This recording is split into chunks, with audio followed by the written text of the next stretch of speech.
Está entrando no ar Podcast ONEE, Olimpíada Nacional de Eficiência Energética.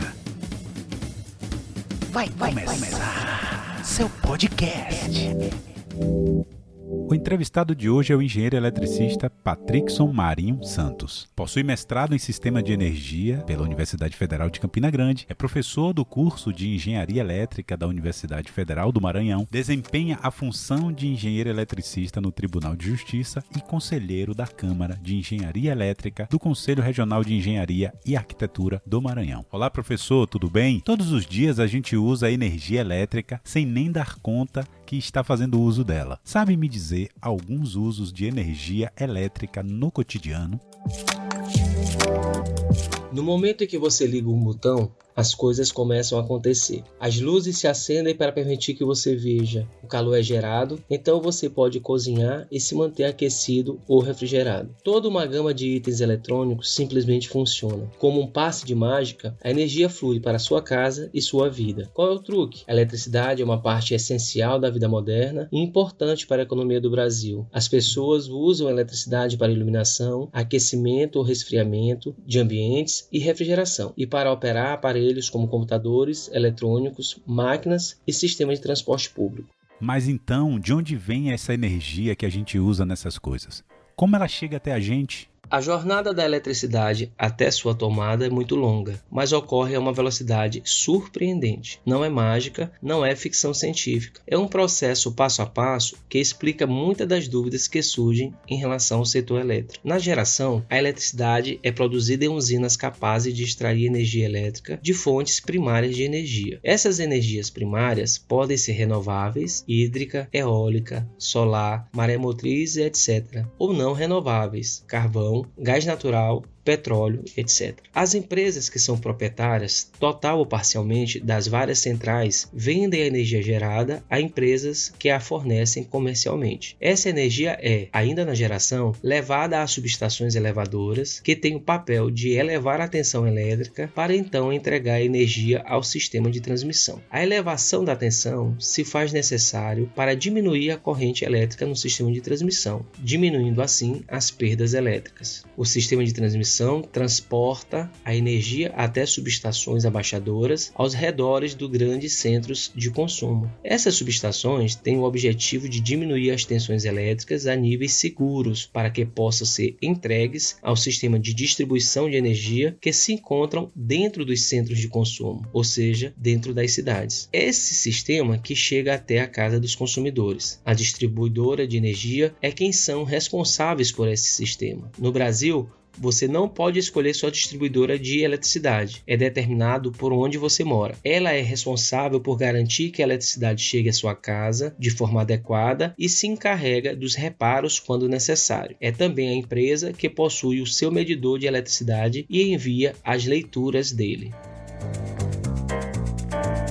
E nesses lugares, como é gerada, como é produzida a energia elétrica, professor? Eletricidade é energia gerada pelos movimentos de elétrons, carga negativa, e pósitrons, carga positiva, dentro de materiais condutores. Diferentemente da energia solar fotovoltaica, que tem como princípio de geração o efeito fotovoltaico, que é o surgimento de tensão elétrica devido à interação de determinados materiais com a luz, a energia gerada em usinas hidrelétricas, eólicas, termoelétricas, maré motriz e nuclear funcionam sob o mesmo princípio, a indução eletromagnética. O princípio da indução eletromagnética é utilizado em geradores elétricos. Foi descoberto por Michael Faraday em 1831 e James Clerk Maxwell a descreveu matematicamente como a lei da indução de Faraday, relatando que a indução eletromagnética é a corrente elétrica que surge em um condutor através de uma tensão, força eletromotriz, produzida nesse condutor devido ao seu movimento relativo a um campo magnético. Isso acontece quando um condutor é colocado em um campo magnético em movimento, ao se usar uma fonte de alimentação CA, ou ou quando um condutor está se movimentando constantemente em um campo magnético estacionário. A máquina presente nas usinas hidrelétricas, que se utilizam da indução eletromagnética como princípio de funcionamento, são os geradores elétricos. O gerador elétrico, também conhecido como dínamo, é uma máquina que converte energia mecânica em eletricidade. Uma bobina condutora é girada rapidamente entre os polos de um ímã, cortando seu campo magnético. Ao cortá-lo, surge dessa interação corrente elétrica no gerador. Quem faz essa bobina se movimentar é a força mecânica ao seu eixo, que no caso da hidrelétrica é a queda d'água. Bom, agora eu fiquei curioso. Quais os problemas que se tem para gerar essa energia elétrica no Brasil?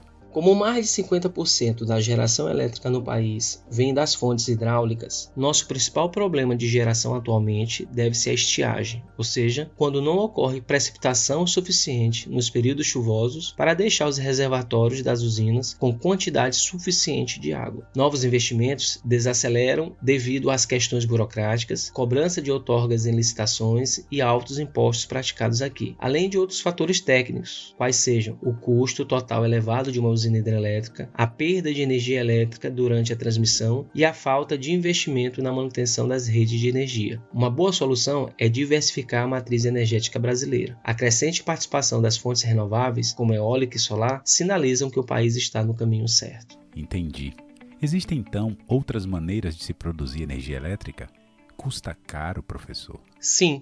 Hoje o mundo caminha em direção ao crescimento de utilização de fontes renováveis de energia. Em particular no Brasil, há avanços significativos no uso de usinas concentradas eólicas e solares fotovoltaicas, bem como distribuída no caso da energia solar. Segundo a way2.com.br, um dos principais desafios para a geração de energia a partir de fontes renováveis é econômico. Investir em matrizes energéticas a partir de fontes renováveis tem um custo elevado, além de ser considerado um investimento de risco. Isso porque a performance da geração de energia renovável depende de fatores externos e condições climáticas favoráveis. Apesar do alto custo de investir em energia renovável, essa iniciativa contribui para reduzir as emissões de gases de efeito estufa e os efeitos negativos das mudanças climáticas. Também é a fonte mais barata da nova geração de energia para mais de 2/3 do planeta e não possui custos com combustível. As fontes renováveis podem ainda reduzir as tarifas de energia, eliminando as cobranças pelo combustível, especialmente quando associadas a melhorias estruturais e operacionais de eficiência energética em residências e empresas.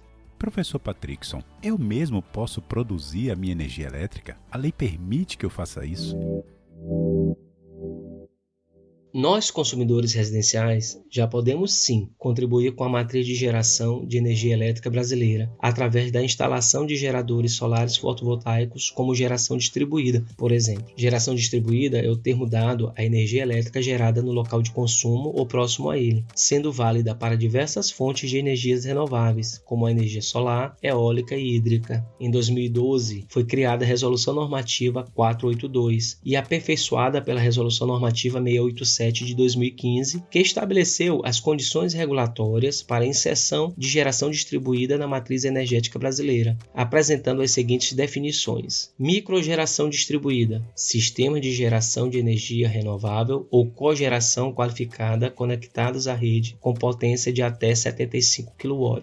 Mini geração distribuída, sistema de geração de energia renovável ou cogeração qualificada conectada à rede com potência superior a 75 kW e inferior a 5 MW. Além das definições de microgeração e minigeração, estabeleceu o direito à utilização dos créditos por excedente de energia injetada na rede em até 60 meses, a possibilidade de utilização da geração e distribuição em cotas de créditos para condomínios, os prazos para processos, padronização de formulários para solicitação de conexão e definição de responsabilidades atribuídas aos clientes, à empresa responsável pela implantação do sistema e à distribuidora, a possibilidade da forma de autoconsumo remoto, onde existe a geração em uma unidade e o consumo em outra unidade do mesmo titular, e a possibilidade de geração compartilhada, onde um grupo de unidades consumidoras são responsáveis por uma única unidade de geração. Bom, fala-se muito em consumo consciente, em diminuirmos o consumo e coisas assim. Será que não é possível também economizar energia nos processos de geração e transmissão? No processo de geração de energia hidráulica, existem grandes perdas que são inerentes ao processo de conversão de energia, tais como queda da tomada d'água, nível do reservatório, perdas mecânicas e hidráulicas nos equipamentos. Podemos diminuir as perdas na geração com o avanço em novas tecnologias que aumentem a eficiência dos equipamentos, como já ocorre em nossos lares quando substituímos equipamentos antigos por novos, que realizam o mesmo serviço, consumindo menos energia. Nesse modelo de geração concentrada, como das hidrelétricas, existem grandes perdas de energia na transmissão, devido às grandes distâncias entre o gerador e o consumidor. A título de exemplo, consideremos a linha de transmissão de 230 mil volts entre as cidades de Caxias e São Luís, no Maranhão. A distância entre as duas cidades é de 380 km. As perdas de energia elétrica registradas no mês de maio de 2021 são da ordem de 11 milhões de kWh, que daria para abastecer mais de 75 mil residências com consumo mensal de 150 kWh. Dessa forma, há necessidade de se investir em modelos de geração que aproximem os centros de geração e de consumo. E neste aspecto, o modelo de geração distribuída contribui enormemente, já que a geração e o consumo em geral compartilham do mesmo espaço físico. Você acabou de ouvir o podcast da ONEE, Olimpíada Nacional de Eficiência Energética. Até o próximo!